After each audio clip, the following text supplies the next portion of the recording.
Hey everybody, Martina Bex here, coming to you today with my hair parted in the middle because I have been informed that only old people part their hair on the sides anymore. So I'm trying a new hairstyle today, and I'm going to talk to you about horizontal conjugations.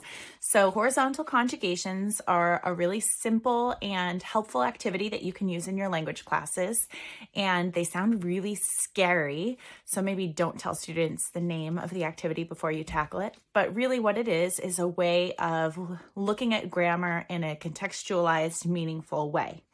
So imagine that you have just told a story with your class, or you have read a story with your class, or you've read a text.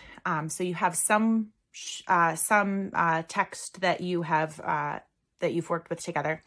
Perhaps it's something that you co-created. Maybe you did TPRS story asking, maybe not. You might have used write and discuss as a way to write it up together, but you end up with a story, and it could be something really simple. I should have this not behind it. So here's an example of just a really short 3-sentence story. So Jalen goes camping. He hears something. He is afraid.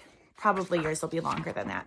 But you've got this story, and now what you're going to do is, instead of teaching your students how to conjugate verbs by showing them a verb chart, you're going to say, hey guys, let's imagine that we are Jalen. Like, I'm going to imagine that I am Jalen, and I'm going to retell this story as though I were him. So instead of saying Jalen goes camping, I'm not going to say Jalen goes camping because I am Jalen. I'm going to say I go camping. So you're going to walk your students through the process of rewriting this from a different perspective. And when you first do this, especially if students haven't had exposure to a lot of different, to a lot of the yo and, I'm sorry, that's Spanish. You would do this in the target language. If they haven't had a lot of exposure to first and second person verb forms, then you might need to walk through them with it together, and that's great.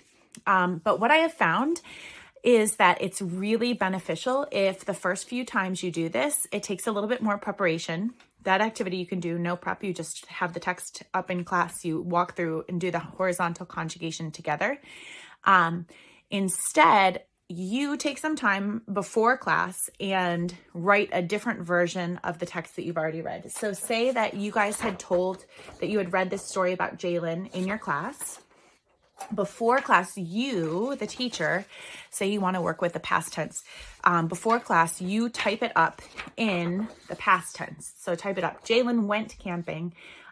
He heard something. He was afraid.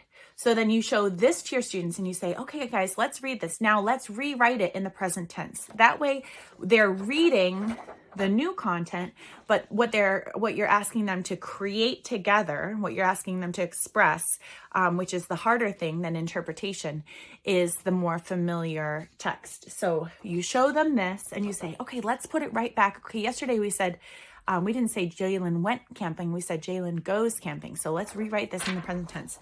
And then you could also do that from perspectives. So you could say, okay, guys, here, this is Jalen telling his story. Now let's write up this story about Jalen.